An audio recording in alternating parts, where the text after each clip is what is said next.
d'État à l'asile et à la migration, le CDNV Sami Mehdi. Avec lui, nous débattrons de la politique migratoire de la Belgique. Environ 450 sans-papiers font une grève de la faim depuis 47 jours. Faut-il un drame pour qu'ils soient régularisés? Sami Mehdi ne veut pas d'une régularisation massive. Bienvenue dans Il faut qu'on parle. Il faut qu'on parle. Maxime Binet. Bonjour Sami Mehdi. Bonjour. La situation de ces 450 sans-papiers en grève de la faim depuis 47 jours, cette situation devient-elle ingérable pour vous? Mais c'est une situation qu'on doit gérer chaque jour et qu'il faut essayer de trouver une solution quand même définitive à un problème que dès le premier jour, il y a eu l'occupation de l'Église et ensuite de la VUB de l'ULB. J'ai précisé quelle était la ligne du gouvernement, la ligne politique. Pas de régularisation massive. Et donc voilà qu'il n'y aurait pas de régularisation collective comme ça a été le cas en 2009 et en 2000. Quand à 2 reprises on a dit voilà, on va donner une réponse définitive au problème du fait qu'il y a beaucoup de gens en Belgique qui vivent ici non réguliers. Mais on va en parler. Mais que faut-il pour que les choses avancent concernant cette situation? Du calme, j'imagine. Des blessés après 47 jours de grève de la faim. Ces sans-papiers risquent des lésions irréversibles sur leur corps. Certains sont prêts à aller jusqu'à la mort. Faut-il un mort pour que les choses commencent à bouger pour eux? Sami Mehdi. Moi, je pense que ce qu'il faut pour vraiment faire avancer les choses, c'est que tout le monde communique exactement le même message. Et le message, il est clair. C'est-à-dire? Le message du gouvernement a toujours été clair. Je l'ai communiqué. Le premier, Alexandre De Croo, l'a communiqué aussi. On a bien précisé qu'il n'y aurait pas de régularisation collective. Et donc, à un moment donné, il faut faire en sorte que... Vous n'avez pas changé de ligne? Que dans cette communication-là, tout le monde suit la même communication. Parce qu'à un moment donné, c'est logique que quand on est dans une grève de faim et qu'on espère que le gouvernement change la politique qu'elle a décidé de faire au moment qu'elle entame sa législature. Et quand on a l'impression qu'il y a peut-être une toute petite chance que le gouvernement va quand même basculer dans un sens ou dans un autre, on continue à faire sa grève de la faim. Et vous n'avez pas changé de politique alors, concernant ces 450 sans-papiers? Vous ne leur donnez pas de faux espoirs. Voilà, tout à fait. Et donc c'est ça pour moi le plus important. Ça ne sert à rien de donner un faux espoir aux gens. Par contre, ce qu'il faut faire... est là, puisque il n'est plus question de régularisation massive pour eux. Ils veulent des critères de régularisation clairs et fixes de régularisation. Donc aujourd'hui, ces régularisations se font au cas par cas. Le seul critère fixe, c'est peut-être l'exception d'une situation exceptionnelle. Le Covid est-elle une situation exceptionnelle selon vous? C'est peut-être la dernière chance pour eux. Non, mais quand on regarde, quand quelqu'un introduit une demande de régularisation, on regarde toujours le contexte de la personne, dans la phase dans laquelle elle se situe. Donc, on tient compte de tous les éléments, mais à chaque fois au cas par cas. Et il est important d'expliquer pourquoi, parce que j'ai vu parfois, même dans les médias, des phrases comme les demandeurs d'asile méritent une régularisation. Ce ne sont pas des demandeurs d'asile. Donc, il y a des procédures de migration qui sont suivies.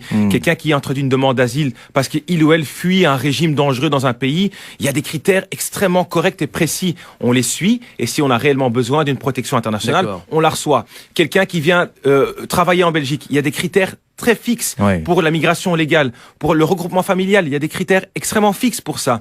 Mais justement, parce qu'à côté des critères, on a toujours des êtres humains avec qui on doit essayer de voir qu'au-delà des critères, parfois, il y a des cas particuliers.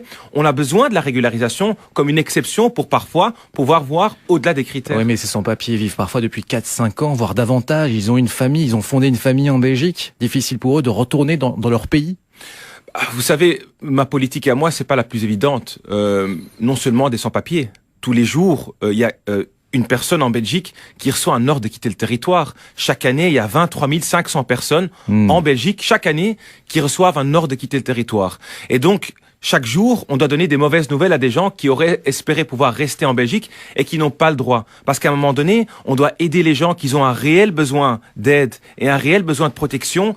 Et ça veut dire que pour d'autres personnes, ça sera malheureusement pas le cas s'il n'y a pas ce réel besoin d'avoir une protection internationale. Alors que proposez-vous à ces sans-papiers, à ces 450 sans-papiers en grève de la faim aujourd'hui? Est-ce que vous allez les rencontrer prochainement? Oh, mais je les ai rencontrés à plusieurs reprises. C'est quand même quelque part aussi un changement par rapport à la politique qui existait auparavant. J'ai rencontré les sans-papiers à plusieurs reprises. J'ai continué à dialoguer là où auparavant on discutait pas du tout avec eux. On regardait même pas les sans-papiers. Et donc j'ai fait le travail important que je dois faire en tant que secrétaire d'État, c'est de dialoguer et d'écouter aussi certaines frustrations qui sont correctes. le fait qu'on attend pendant 1 an, 2 ans avant d'avoir une réponse à sa demande de régularisation. Que proposez-vous à ces sans-papiers? Je leur ai dit que pour le fait que ça traîne tellement longtemps, on investit énormément de nos services. Il y avait 18 personnes au sein de la cellule régularisation au sein de mon service. Oui. On est passé à 21. Et ça, c'est une première petite étape parce que là, il y a vraiment l'effectif qui va augmenter. Et quand je parle de l'effectif, je parle de tout l'effectif d'asile et migration qui va augmenter de 25%. 700 personnes en plus qui vont venir travailler au sein de nos services pour faire en sorte que toutes les procédures soient accélérées. Mais eux demandent des critères fixes et clairs concernant les régularisations. C'est pas le cas aujourd'hui. Ah ben non, mais les critères fixes, je vous dis, si on installe des critères, à ce moment-là, la régularisation ne devient plus une exception ou une faveur, ça devient un droit. Et donc on est dans une impasse concernant cette situation? Et pour sortir de l'impasse, ce que j'ai fait ces dernières semaines et ces derniers mois, c'est de communiquer, de dialoguer, essayer d'expliquer aussi, et puis d'espérer quelque part aussi que tout le monde garde la même communication, ne donne pas un faux espoir, parce que c'est là le réel danger. Vous espérez, j'imagine, une solution positive à cette situation qui dégénère? Bien sûr que j'espère une situation... Vous y croyez? Je dois y croire et je dois y travailler. C'est mon devoir d'y travailler. C'est mon devoir de faire en sorte que on trouve une solution positive. Mais je ne suis pas seul à y travailler. On doit y travailler tous ensemble. Et donc j'ai besoin que les gens, à un moment donné, comprennent aussi qu'une politique se développe et veut dire que on travaille pas dans une politique où il y a les portes ouvertes et qu'il n'y a pas de frontières, qu'il n'y a pas de règles à suivre. C'est le cas en Belgique, mais c'est le cas dans tous les autres pays du monde. Et donc il y a ces règles à suivre. Si on ne le fait pas, ça sert à rien de faire des interviews avec quelqu'un qui vient du Soudan et qui peut-être a une nécessité de protection internationale et qu'on doit l'interviewer pour voir si c'est le cas ou pas. Alors on n'a plus de règles et puis on travaille d'une autre manière, mais c'est pas ça la politique migratoire. Elle doit être contrôlée et c'est ce qu'on essaye de faire de la meilleure des manières. On passe au carton de l'invité. Le carton du jour. Samy Mehdi, c'est votre moment à vous. L'originalité de cette séquence, de cette interview, vous avez droit à une bonne et mauvaise note. Un carton rouge, un carton vert. À qui vous adressez ce matin votre carton rouge? On commence par votre carton rouge. Le carton rouge, il est compliqué à donner parce que j'aime pas donner des cartons rouges. Je préfère donner des cartons jaunes, mais c'est peut-être parce que je suis chrétien-démocrate. D'accord. Mais là, vous êtes obligé. C'est l'originalité de cette séquence, c'est le principe. Allez-y. Mais si je dois donner un carton rouge, je le donnerais à Martinez. L'entraîneur des Diables Rouges. Qui n'a pas fait un très bon Euro. Non, surtout quand j'ai vu les Danois et la manière dont ça a fonctionné pour eux, le fait de pouvoir vraiment dynamiser l'équipe et oser aller de l'avant. Ouais. C'est pas ce qu'on a fait en Belgique. Les Danois qui ont perdu contre l'Angleterre, malheureusement. En quelques mots, votre carton vert, votre bonne note, il nous manque du temps là. Le carton vert, il irait à toutes les gens qui continuent à bien respecter les règles de Covid, essayer de profiter de la vie quand même en même temps. C'est pas évident pour beaucoup de citoyens et pourtant ils le font d'une très très belle façon. La plupart d'entre eux. Je sais que pour les jeunes c'est pas toujours évident non plus et que voilà, on voit une nouvelle augmentation du Covid. On sait que les jeunes, certains d'entre eux sont pas encore vaccinés, c'est pas évident. Mais bon voilà. Quand même un petit mot de courage. Voilà, un mot de courage pour terminer déjà cette première partie d'interview. Merci Samy Mehdi, secrétaire d'État à l'Asie et à la migration. On retiendra de votre interview bien que vous n'avez pas changé votre ligne concernant la politique migratoire malgré cette grève de la faim depuis 47 jours des sans-papiers à Bruxelles. Merci aux auditeurs de DH Radio de nous écouter ce matin. Il faut qu'on parle. Maxime Binet. Mais nous sommes toujours en direct sur les sites d'infos et sur les réseaux sociaux. Nous sommes toujours avec notre invité, Samy Mehdi, le secrétaire d'État à l'asile et la migration. J'aimerais revenir sur, toujours ce sujet de discussion que nous avons concernant ces sans-papiers, ces 450 sans-papiers à Bruxelles qui sont en grève de la faim. Hier, Olivier de Scutter, l'initiative d'Olivier de Scutter, qui est rapporteur pour l'ONU, et le tapage médiatique que ça a entraîné, cette initiative, puisqu'il a été voir ces sans-papiers, a rendu visite à ces sans-papiers pour se rendre compte de la situation sanitaire aussi de ces sans-papiers. Cette initiative a déplu à pas mal de membres du gouvernement fédéral. Est-ce que ça vous a déplu, cette initiative ? Le fait que quelqu'un prend le temps d'aller voir des sans-papiers et de voir la situation personnelle ne me déploie pas. Je veux dire, en soi, c'est une démarche qui peut être positive. C'est vrai que j'étais étonné, j'étais pas au courant pendant que j'essaye de voir la plupart des personnes au niveau international aussi. J'ai eu des discussions avec le UNHCR, avec les Nations Unies, au niveau européen aussi. Et donc j'ai invité Monsieur de Scutter aussi. Enfin, il m'a demandé s'il pouvait passer. Je lui ai dit viens au cabinet au plus vite possible. D'accord. pour expliquer aussi la politique qu'on essaye de développer au sein du gouvernement, où il y a quand même un réel changement, où on essaye vraiment de trouver des solutions beaucoup plus structurelles aux problématiques de migration. Donc voilà. Après c'est une démarche qui a été faite. Vous la regrettez parce qu'il y a eu un tapage médiatique aussi. Peut-être que ça n'aide pas à la solution. Mais c'est vrai que mon inquiétude à moi, c'est à un moment donné quand il y a des sans-papiers qui sont en grève de faim, à chaque fois le fait qu'il y a une goutte de fausse espérance qui vient jusque chez eux, ça amène peut-être pas à la situation ou à la solution définitive du problème. Et c'est ça que j'ai essayé de dire là tantôt. C'est pas toujours évident la situation actuelle. J'ai dialogué à plusieurs reprises avec les sans-papiers pour essayer de faire comprendre la politique qu'on développe et que aussi la régularisation individuelle est très souvent aussi accordée. Pour vous donner une idée, en 2017, 18, 19 et 20, donc ces 4 dernières années, on était à un taux de régularisation individuelle de 40 à 50%. Oui. Et donc c'est pas comme si on le fait jamais. Au contraire, très souvent, les gens qui introduisent une demande, mais sur base de raisons humanitaires, bien évidemment, donc ce sont des cas particuliers qui introduisent leur demande aussi. Mais pour ces gens-là, dans la plupart du temps, ils ont une réponse positive. Excusez-moi de vous interrompre, mais il y a tout de même ce chiffre qui apparaît, même si c'est un chiffre assez large, entre 100 000 et 150 000.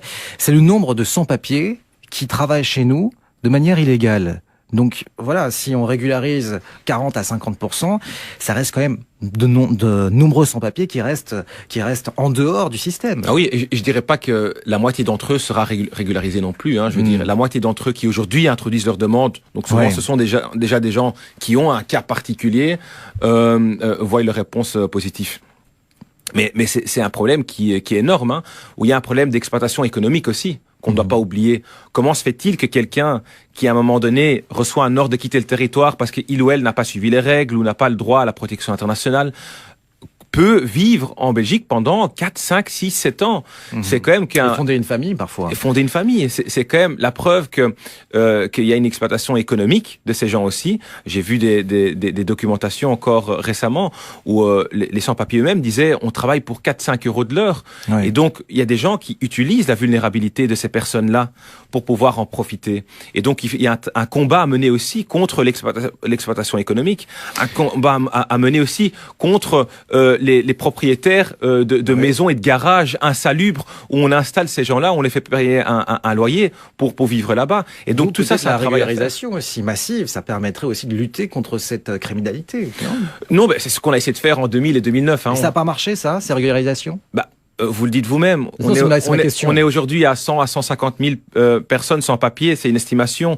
Donc environ une régulation massive tous les 10 ans. Donc voilà, mais donc si en 2000 ou en 2009, c'était une réponse structurelle au problème, aujourd'hui j'étais pas confronté à ce problème. On aurait la solution déjà qui aurait déjà eu lieu en 2009. C'est pas le cas. Et donc il faut essayer de trouver une réponse structurelle, mais la réponse structurelle veut dire que ceux qui ont le droit à rester en Belgique, il faut les intégrer, il faut essayer de faire en sorte que ces gens puissent travailler, puissent faire partie de la société, mais aussi, et c'est un message pas toujours évident à faire passer, mais c'est mon boulot aussi en tant que secrétaire d'État, c'est que pour des gens qui n'ont pas le droit de rester ici, oui, il faut faciliter la politique de retour. Et pour moi, là-dedans, c'est pas juste une politique de retour, c'est une politique de réintégration. Il faut aider les gens aussi à pouvoir être réintégrés dans leur c'est possible, après 4, 5, 6 ans, passer en Belgique, de retourner dans leur pays? Bien évidemment, il y a pour beaucoup de gens, quand on a quitté le pays, on a quitté le pays, on a laissé tout derrière soi. Et dans la réintégration qu'on veut faire, on veut essayer d'aider la personne d'aller à la recherche d'un emploi, de pouvoir faciliter aussi l'emploi, de faire en sorte que on travaille ensemble avec des organisations internationales telles l'Office international de la migration et Caritas, qui sont partout dans le monde et qui peuvent très très bien faciliter aussi la réintégration dans le pays d'origine. Sabi Mendy, d'un point de vue politique, on a l'impression que la question des sans-papiers et de cette grève de la fin de 450 sans-papiers à Bruxelles, sur 3 sites, je rappelle, à l'ULB, à la VUB et à l'église du Béguinage, crispe les partenaires francophones et flamands. Est-ce qu'il y a une manière différente de penser à la migration entre le nord et le sud du pays? Ça, je peux pas vous dire. Moi, quand je vois des enquêtes et des sondages au sein des citoyens qui sont à francophones, néerlandophones, wallons ou flamands, je vois qu'il n'y a pas une grosse différence. Parfois dans la communication et dans le débat et dans la manière dont on forme le débat, c'est vrai qu'il y a une différence. Mais en soi, entre flamands et francophones, il n'y a pas de grande différence. Tout le monde veut que il y a des bonnes règles de migration. Tout le monde veut que chaque personne qui a le droit à la protection internationale et qui fuit un pays dangereux ou une prosécution personnelle, qu'elle ait le droit à la protection ici en Belgique et qu'on l'aide et qu'on l'accueille. Et en même temps que pour les personnes pour qui c'est pas la règle, qu'il y a d'autres solutions. D'accord, Samy Mehdi, on a l'impression qu'il y a quand même des lignes de crispation sur ce dossier au sein des partenaires de la VLD. Vous êtes 7, je rappelle, c'est quand même pas mal de partis pour former une coalition au niveau fédéral. Il y a très peu de points qui concernent une régularisation possible dans l'accord de gouvernement et même aussi concernant les enjeux migratoires. Alors, est-ce que finalement ça risque d'aboutir à une crise politique, cette grève de la faim des sans-papiers? On voit qu'Écolo et le PS ont déjà demandé, vous avez déjà demandé de trouver rapidement une solution. Ah oui, mais c'est pas seulement Écolo et PS qui demandent de trouver rapidement une solution, c'est le CDNV aussi, c'est OpenVLD aussi, c'est les maires aussi. Tout le monde veut trouver une solution rapide à la problématique. Une crise, tout dépend de ce que veulent faire les politiciens eux-mêmes. On peut faire une crise économique, une crise fiscale, une crise sécuritaire, une crise énergétique sur chaque dossier. Alors tout dépend de la manière dont on veut travailler ensemble, collaborer et respecter l'accord gouvernemental aussi. Et là-dedans, moi, j'ai pas l'impression qu'il y a un problème en ce moment. Au contraire, le Premier ministre a été assez clair dans sa communication. Et c'est vrai qu'il y a des partis politiques qui, dans leur programme électoral, ont une vision différente de la migration et qui proposent une régularisation sur base des critères ou collectifs. Mais à un moment donné, on se met d'accord sur un accord gouvernemental et on le suit. Dans cet accord-là, il y a des éléments aussi qui ne plaisent pas tout le temps non plus au CDNV, mais on est dans une démarche, dans une démocratie où on travaille à plusieurs partis et donc il faut comprendre qu'il faut être pragmatique parfois. Notre politique migratoire n'est pas la plus claire. Vous essayez de mettre en place, c'est l'un de vos objectifs majeurs, un code des migrations. Ce code des migrations, on en parle depuis 2005. En quoi est-il vraiment nécessaire et est-ce que vous allez aboutir, Samy Mehdi? Aboutir. Avant d'aboutir, il faudrait commencer. Moi, quand j'ai entendu qu'on y travaille depuis 2005, je me suis dit, quand j'ai prêté serment, je vais au bricot, je me prends un ciseau, et puis je vais couper la corde, et puis on y est. C'est pas le cas. On n'a rien fait. Rien du tout au niveau politique. Depuis 2005. Non, rien du tout. Avec vos prédécesseurs, Théo Frankel, Maggie Debloc. Non, rien du tout. Les administrations eux-mêmes ont fait certaines préparations eux-mêmes, mais le monde politique n'a rien fait. Et donc, on a commencé directement. J'ai installé une commission d'académiciens qui font le travail en ce moment, qui se voient chaque semaine, qui travaillent à ce code migratoire. Et pourquoi il est important de le faire? Mais justement, on parle souvent du fait que ça traîne certaines procédures.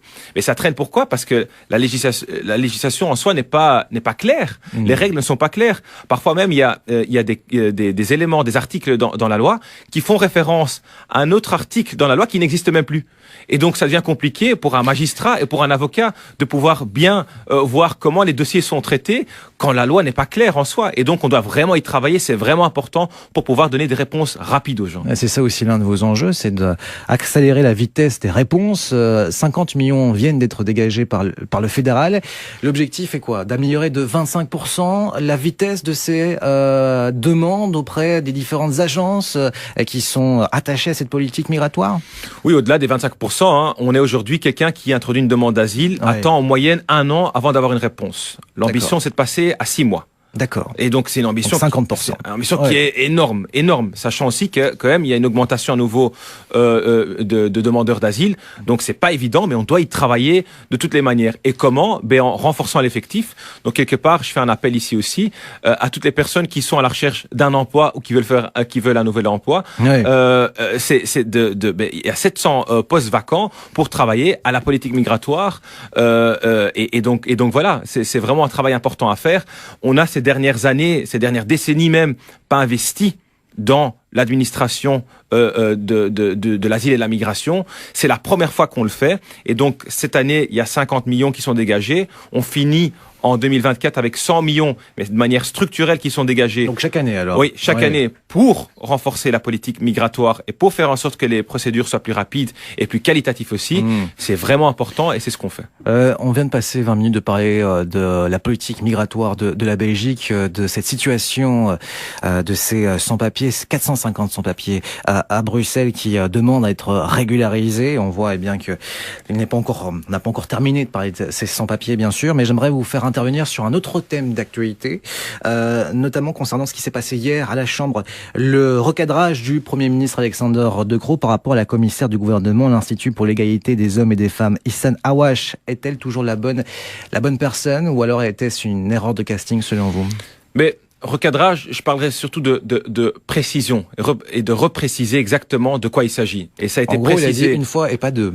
Alexander De Croo. Oui, et c'était important de préciser aussi la manière dont on doit communiquer en tant que commissaire du gouvernement. C'est important aussi de préciser cela. Et en même temps aussi de préciser exactement quelles sont les valeurs de certains propos. Et là-dedans, Madame Awash elle-même a aussi dû repréciser, et elle l'a fait aussi, exactement quels sont ces mots. Pour moi, il y a deux messages importants là-dedans. Hein. Le premier, c'est qu'il faut faire la distinction entre les paroles et la personne aussi portant un voile. Le fait qu'on porte un voile n'est pas un problème dans la société et ne devrait pas l'être.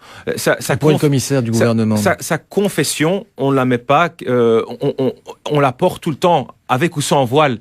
Et donc, il faut essayer de faire la distinction des choses. Et toute personne doit pouvoir vivre sa confession et doit pouvoir aussi... Même dans l'administration ? Même dans l'administration. Devant un public ? Le seul problème, c'est quand il y a un rôle de pouvoir comme la police ou un juge. Là, on passe à autre chose. Mais pour le reste, le fait de porter un voile, pour moi, ça pose aucun problème.